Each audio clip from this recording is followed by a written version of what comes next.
Kajian Kitab.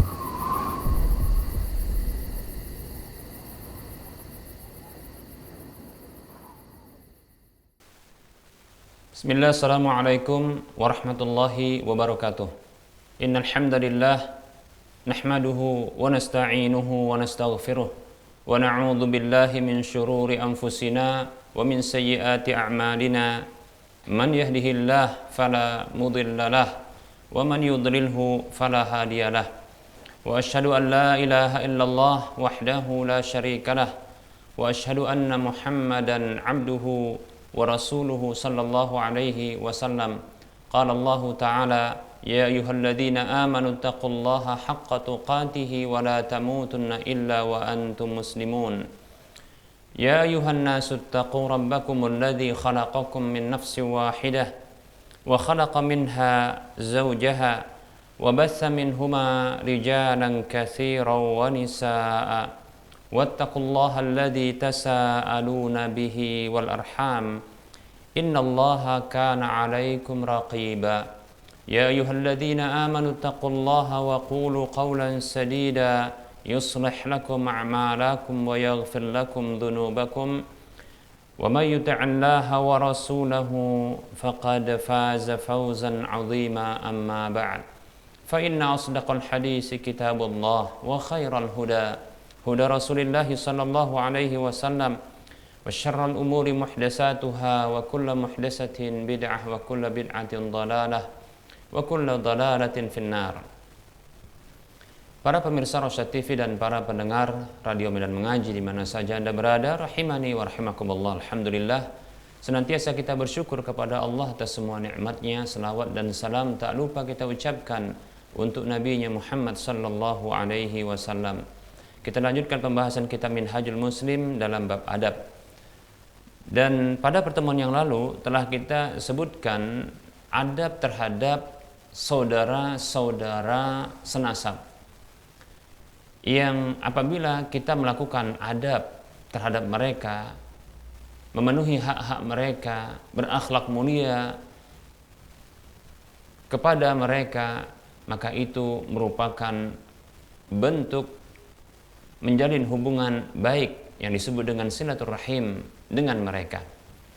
Baik para hamba Allah rahimani wa rahimakumullah, kita tutup pembahasan tersebut dengan penyebutan hadis Nabi sallallahu alaihi wasallam yang beliau bersabda, barra ummaka wa abaka summa ukhtaka wa akhaka summa adanaka adanaka.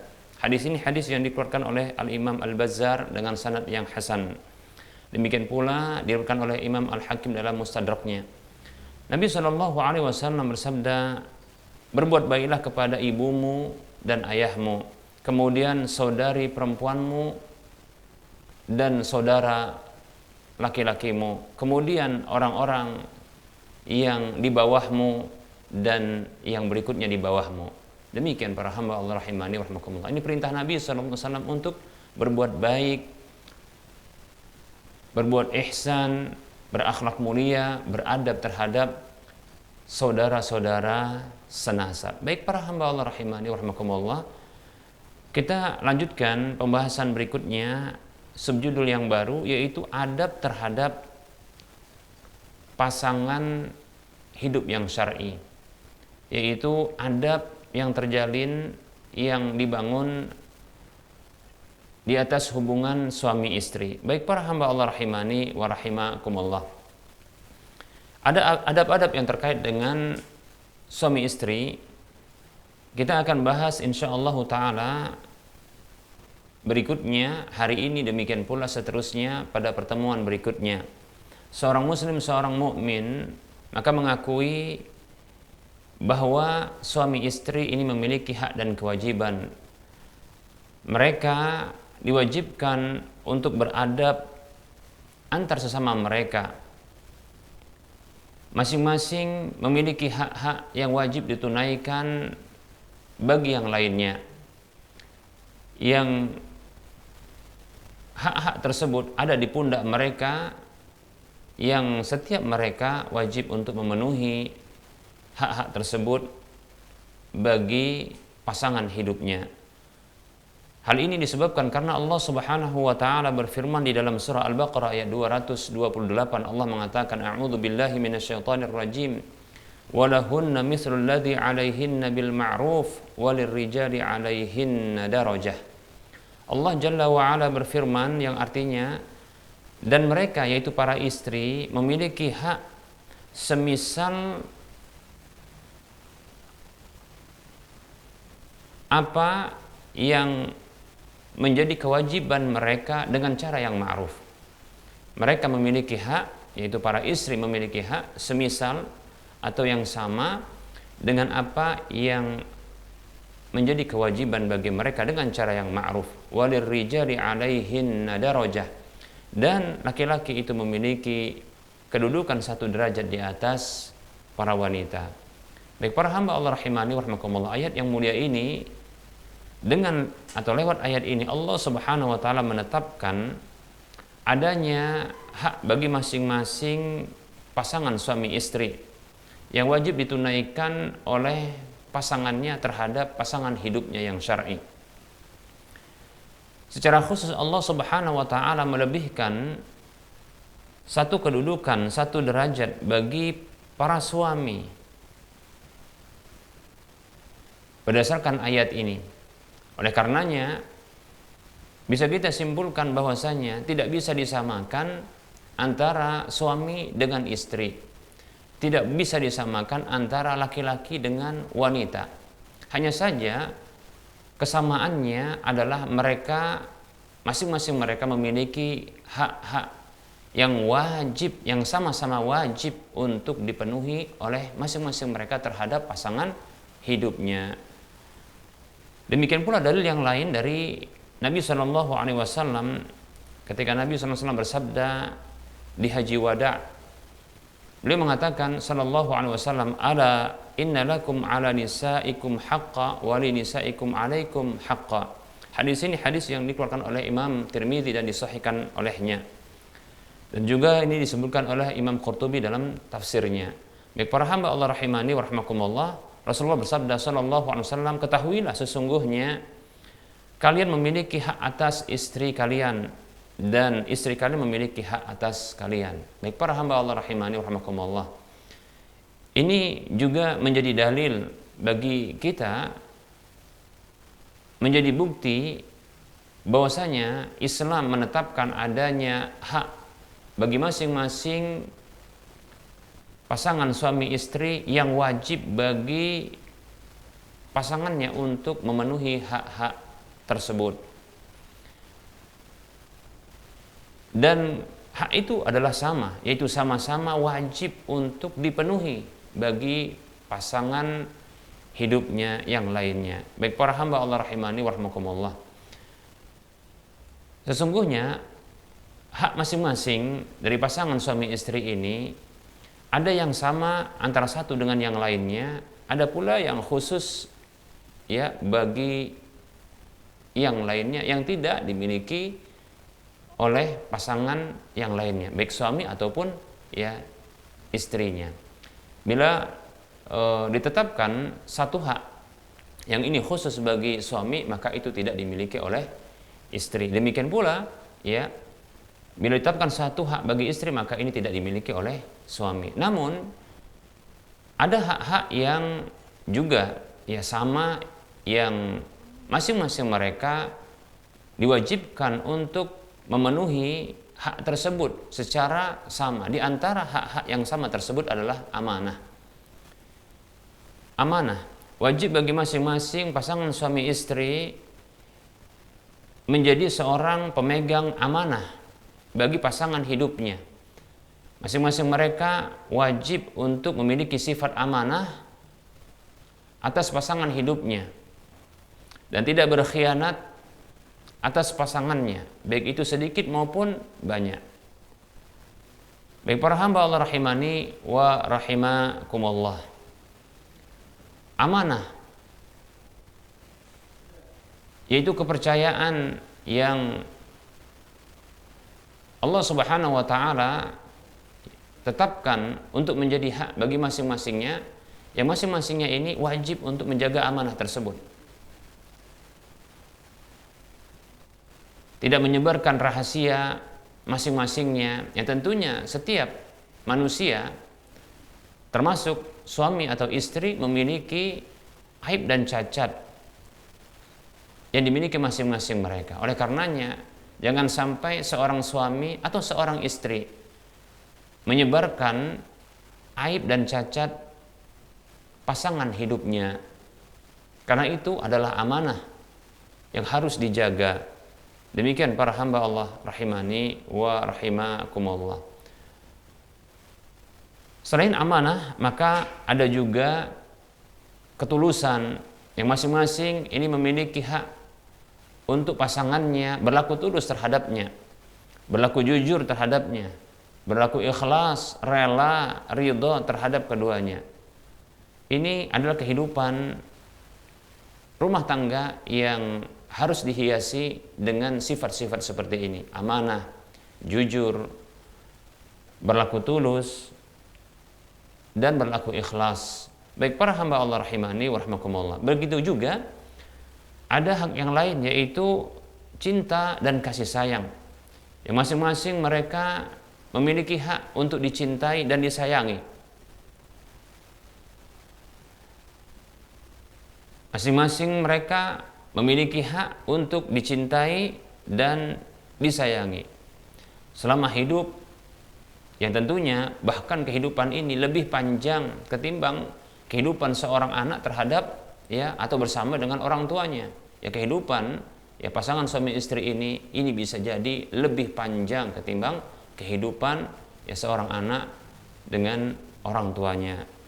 Oleh karenanya, cinta kasih sayang ini menjadi hak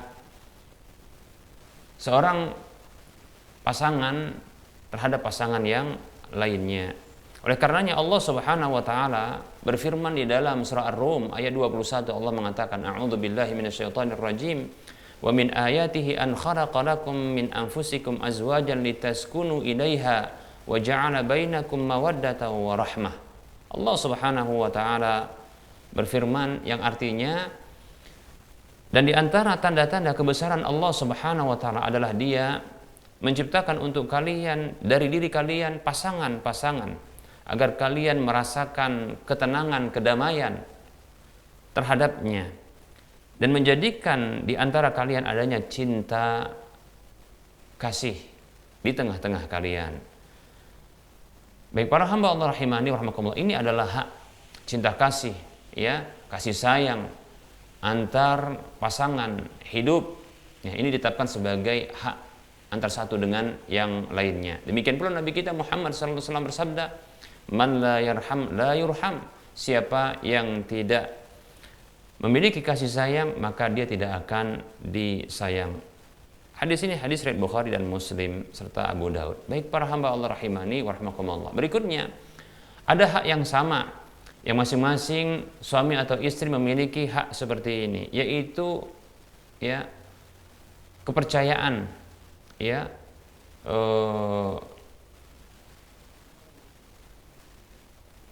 kepercayaan kepada pasangannya,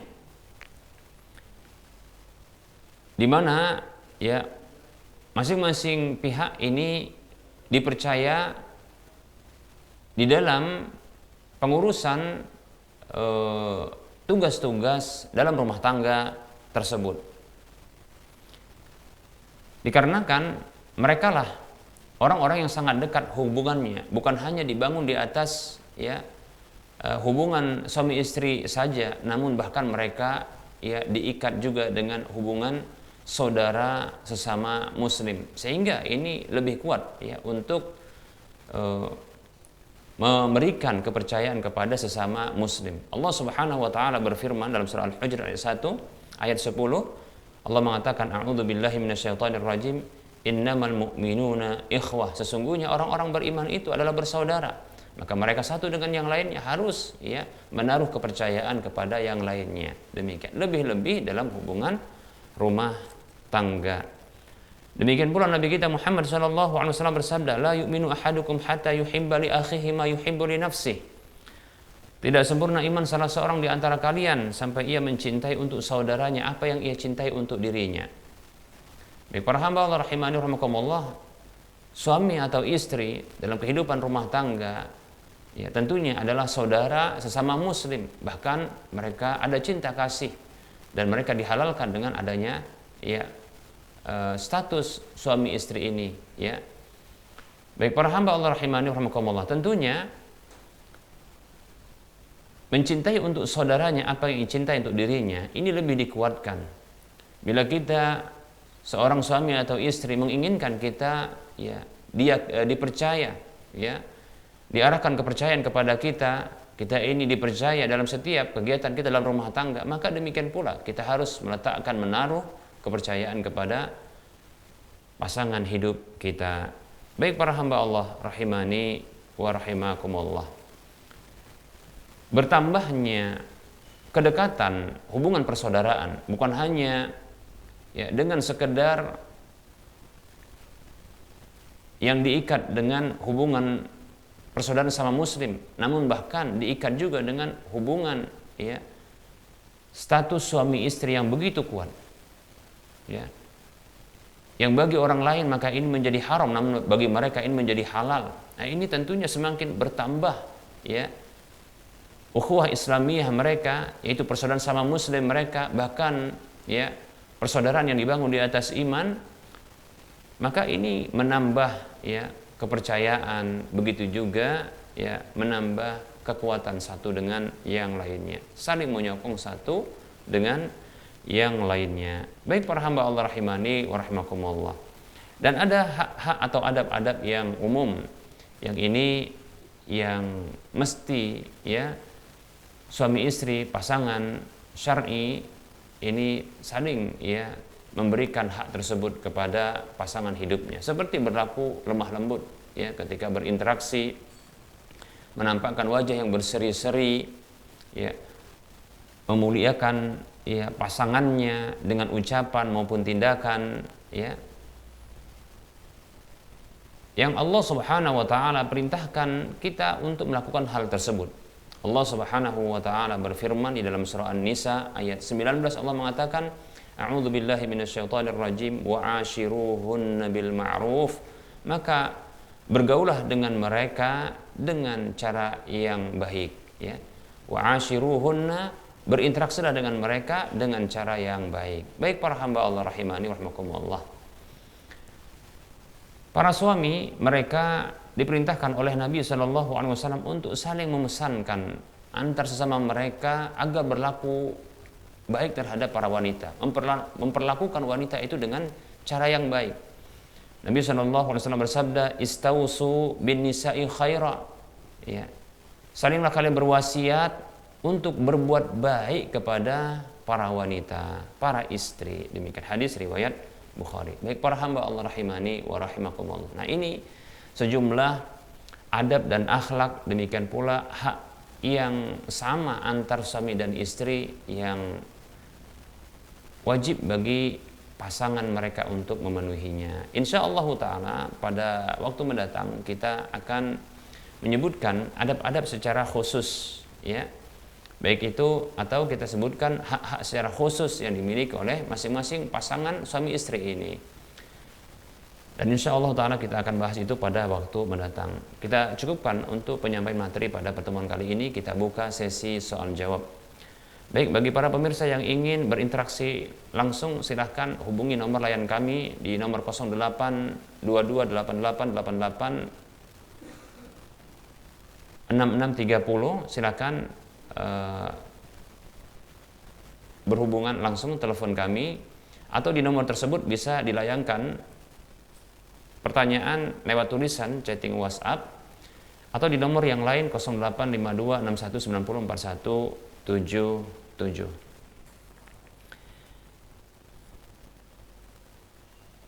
Baik para hamba Allah rahimani wa rahimakumullah,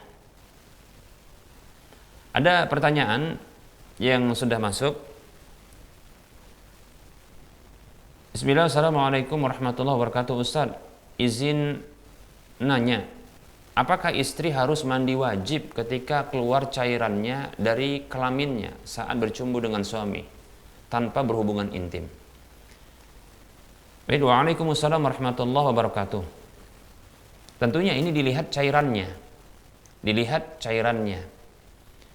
Bila cairan tersebut adalah mani, yang mani ini keluar pada umumnya disebabkan karena syahwat yang memuncak yang disebut dengan klimaks, dan ini ditandai dengan nikmatnya ya tubuh diri ini tatkala keluarnya mani tersebut. Dan biasanya mani itu keluar, cairan ini keluar itu memancar ya, dan aromanya khas ya, aromanya khas, yaitu mirip dengan pemutih ya, mirip dengan pemutih. Maka bila cairan ini keluar, maka wajib mandi tentunya ya. Ya, walaupun tidak ada hubungan badan, walaupun tidak ada hubungan badan, karena yang keluar adalah mani ya.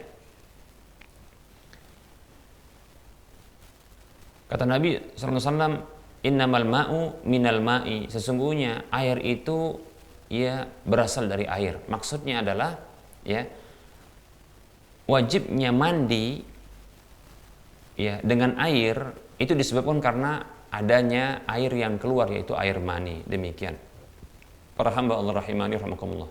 Ingat ya, bila yang keluar adalah mani ya, dan itu biasanya keluarnya adalah memancar dan aromanya khas, itu mirip pemutih ya, aromanya mirip dengan pemutih ya. Kemudian cairannya ya agak keputihan. Kemudian ketika keluar terasa nikmat pada badan ya, dan itu disebabkan karena syahwat yang memuncak. Baik, maka wajib mandi ketika itu. Namun apabila yang keluar itu adalah madhi, bukan mani, madhi, itu cairan yang keluar disebabkan karena sedang syahwat, yaitu naiknya syahwat namun tidak sampai memuncak ya, yaitu mungkin bahasa yang saat ini ya yang beredar adalah mengalami rangsangan ya, mengalami rangsangan namun tidak sampai memuncak ya, dan keluarnya juga tidak memancar, dan terkadang keluarnya ini dirasakan atau tidak dirasakan. Kemudian aromanya tidak ada aroma yang khas, tidak ada aroma yang khas ya, maka ini disebut dengan madhi. Maka tidak wajib untuk mandi, hanya diwajibkan untuk membersihkan saja, karena menurut pendapat yang kuat madhi ini adalah najis. Demikian para hamba Allah rahimani wa rahimakumullah. Jadi tidak wajib mandi, maka dilihat cairan yang keluar apakah dia mani ataukah dia madhi. Demikian. Prediksi adalah ini madhi, karena tentunya ketika bercumbu dengan pasangan maka tentunya akan mengalami rangsangan ya, mengalami syahwat, maka yang keluar pada umumnya adalah madhi pada awalnya. Adapun bila yang keluar mani, maka ini dilihat ya dengan ciri-cirinya, apakah dia keluarnya dengan memancar, kemudian aromanya khas ya seperti pemutih, kemudian cairannya tidak begitu bening ya, tapi dia agak keputihan ya, bisa juga kental. Dan ciri khas yang lebih dominan adalah yaitu mengalami nikmat ya, kenikmatan pada badan. Wallahu taala a'lam. Baik, silakan. Silakan. Ya. Silakan Ibu. Ya, Assalamualaikum Ustaz. Waalaikumsalam warahmatullahi wabarakatuh. Ibu siapa, di mana? Dengan hamba Allah di kisaran Asahan Ustaz. Ya, silakan.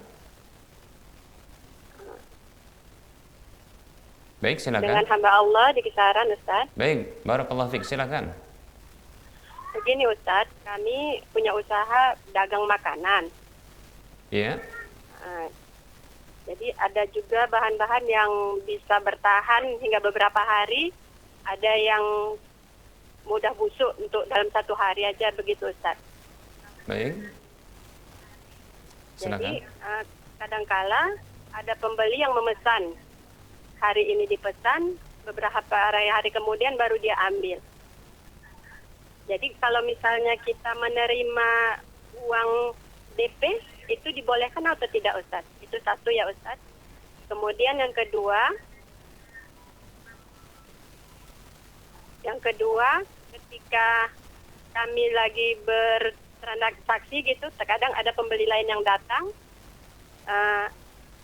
mereka memesan barang, namun nanti aja diantar, kami bayar dulu gitu Ustaz.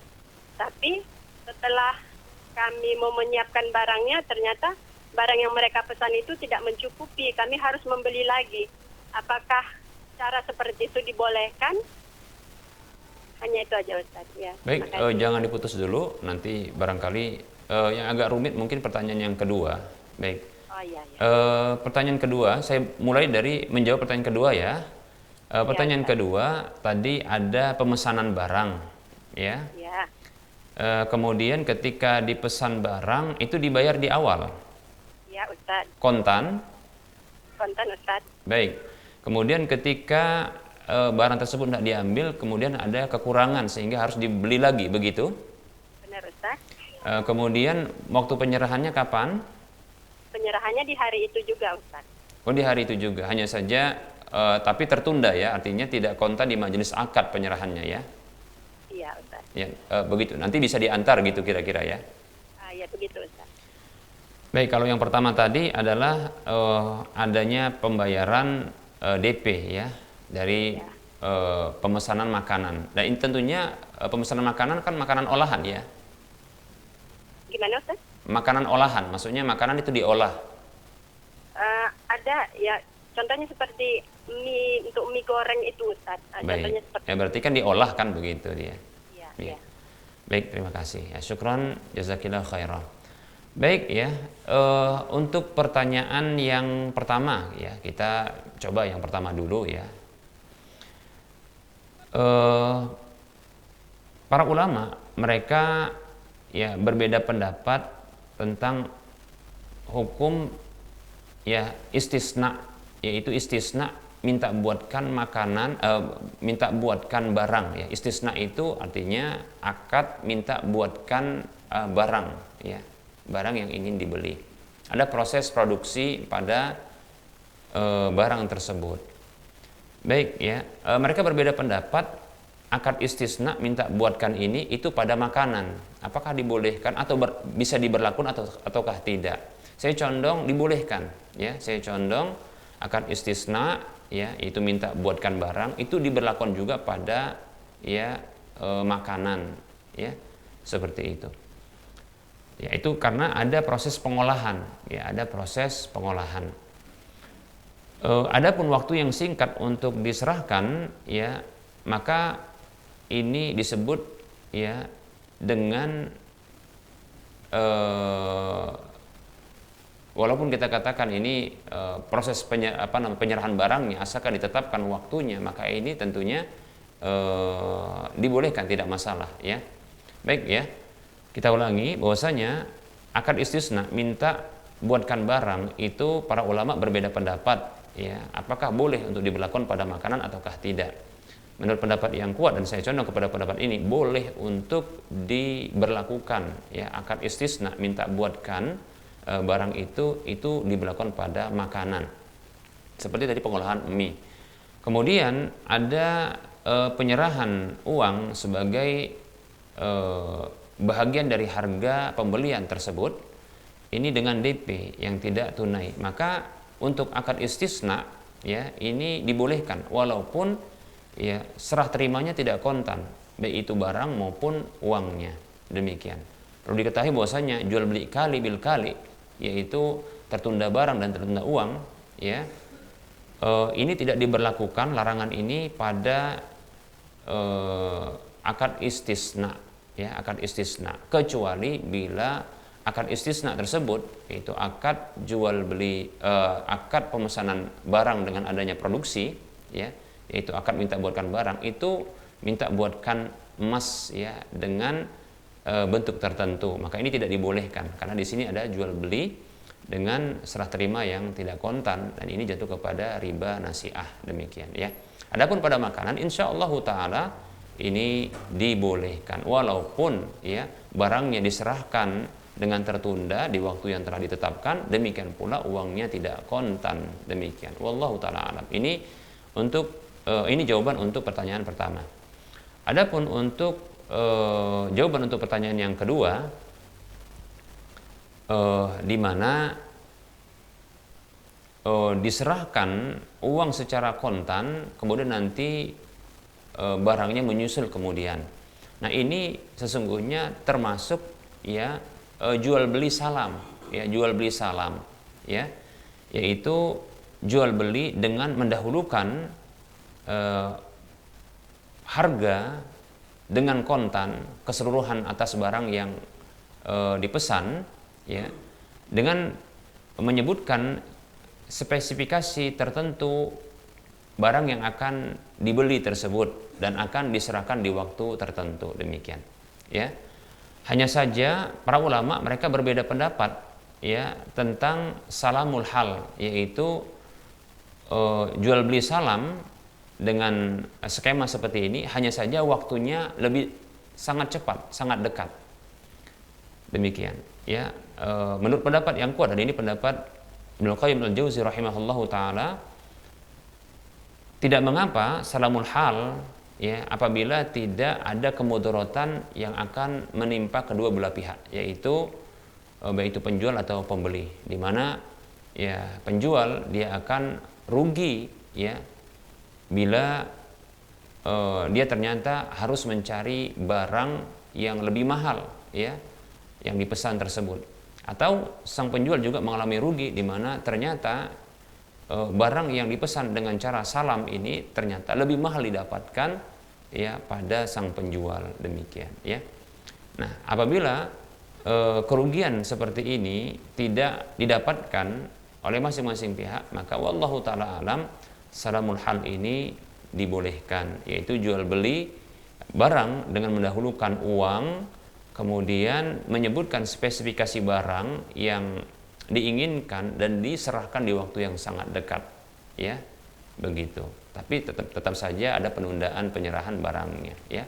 Wallahu taala alam. Demikian jawaban untuk dua pertanyaan tersebut. Baik. Baik, para hamba Allah rahimani rahimakumullah, kita cukupkan, ya,